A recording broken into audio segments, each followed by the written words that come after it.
ഏവർക്കും പുതിയ വീഡിയോയിലേക്ക് നമസ്കാരം. കൽക്കി എന്ന ചിത്രത്തിൻ്റെ ഒഫീഷ്യൽ OTT റിലീസ് തീയതിയാണ് എന്നൊരു വീഡിയോ ഭാഗത്ത്. വീഡിയോയിലേക്ക് വരുമ്പോൾ വീഡിയോ ലൈക്ക് ചെയ്യുക, ചാനൽ സബ്സ്ക്രൈബ് ചെയ്യുക.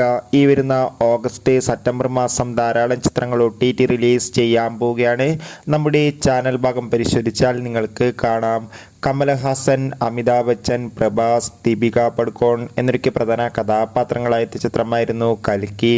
ചിത്രം വൻ വിജയം തന്നെയായിരുന്നു. അതുകൊണ്ട് തന്നെ എല്ലാ സിനിമാ പ്രേമികളും ഒരേപോലെയായിരുന്നു കൽക്കി എന്ന ചിത്രത്തിൻ്റെ OTT അപ്ഡേഷൻ അറിയാൻ വേണ്ടി കാത്തിരുന്നത്. കൽക്കി എന്ന ചിത്രത്തിൻ്റെ OTT അവകാശങ്ങളൊക്കെ സ്വന്തമാക്കിയിട്ടുള്ളത് ആമസോൺ പ്രൈം വീഡിയോസ് എന്ന OTT പ്ലാറ്റ്ഫോമാണ്. അങ്ങനെ കാത്തിരിപ്പിനൊടുവിൽ ചിത്രം എന്നായിരിക്കും OTT റിലീസ് ചെയ്യുക എന്ന് ഒഫീഷ്യലായി കൺഫേം ആക്കിയിട്ടുണ്ട്. കൽക്കി എന്ന ചിത്രം ഈ വരുന്ന ഓഗസ്റ്റ് 22-ാം തീയതി ആയിരിക്കും ആമസോൺ പ്രൈം വീഡിയോസ് എന്ന OTT പ്ലാറ്റ്ഫോമിലൂടെ OTT റിലീസ് ചെയ്യുക. തമിഴ്, തെലുങ്ക്, കന്നഡ, മലയാളം തുടങ്ങിയ ഭാഷയിൽ OTT റിലീസ് ചെയ്യും.